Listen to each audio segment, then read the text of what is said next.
Last week, UNCW held its annual election for student body president and vice president. However, the vote was so close, a runoff election is being held. With the polls closing, we were able to sit down with one of the presidential candidates, Robby Fensom, and vice presidential candidate Thomas Wilson to ask if they were surprised by the runoff.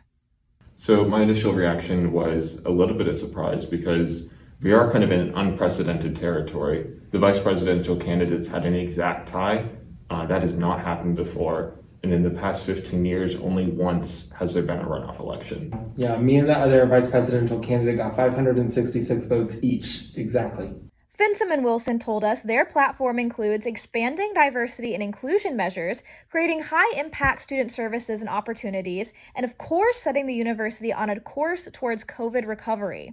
Starting with our first point of inclusivity and inclusion, I think that the main components that we're looking forward to bringing to SGA there is a change in SGA's culture. Because for a really long time, it's kind of been all pinned on the Director of Diversity and Inclusion to represent the voices and vision of all diverse students on campus. And that's something that we're not looking forward to bringing into our new year. It's really setting the tone of expectation that inclusivity is everybody's issue and should be addressed by every single member of the Senate, really setting the standard that it's about collaboration and not just about kind of more of the performative aspects of what it has been in the past, the empty rhetoric that hasn't been followed through. And the second thing I kind of want to touch on is based on our pillar of innovation through the lens of creating more opportunities for high impact practices. We know research has shown that high impact practices are one of the best ways universities can retain students and have their students succeed after college.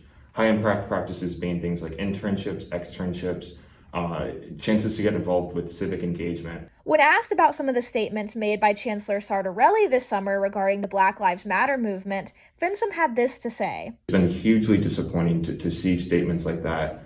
And it's important for a student body to be actively engaged with their administrators and be prepared to call them out when they do step out and say something that's not what needs to be said in the moment. Thomas and I are prepared to engage in those conversations and look forward to engaging in those conversations. Fensom says he believes he and Walker's career in SGA for the past 3 years speaks for themselves. Together, we've written more legislation than anyone else that we've heard of at least within the past 3 years. It's something that we think is so important because that's how you get in contact with administrators.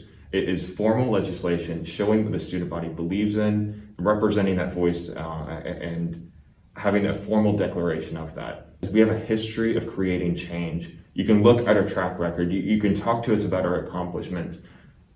We know how to create change, and our promises, we're going to keep them. Make sure to cast your vote in the runoff election by Tuesday, March 23rd.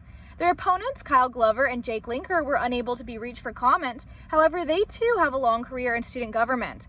Whatever your vote, we encourage you to get informed and head over to SGA's website to vote today. Polls close at 3 p.m. With Seahawks Central News, I'm Isabella Pleasance.